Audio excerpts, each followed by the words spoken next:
I will say this, is that if we feel that we will do what is in the best interest of our community, right? And when I say community, I'm not just talking about just Mizzou. We are part of Columbia, right? We're having a press conference tomorrow with the mayor, and I'm sure we'll talk about some of these things, right? Is that we're going to have to think, we're going to have to collaborate, we're going to have to think about what we're trying to do to help all of the Columbia residents, and we will make decisions that help this community. You can never say never, right? If things get really bad, we may have to take drastic measures. I just don't know right now, really.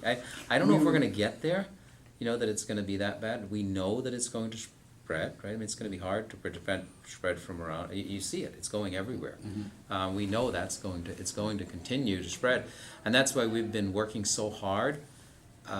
We have a lot of people who are working on this and talking about this now daily. It used to be, every few days they were finding out and making sure we knew all the latest information.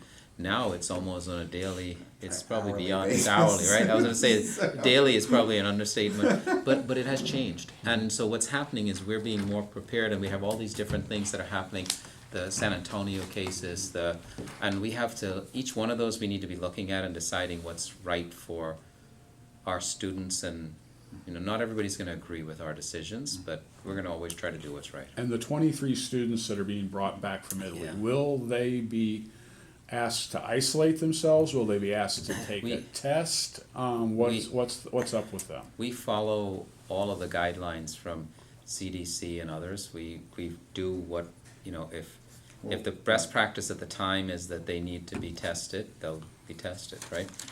We do encourage them to self-monitor, which I think is the current guidelines, unless it's changed. The reason I say think, it hasn't changed today, right? Because it can change. It's changing very quickly.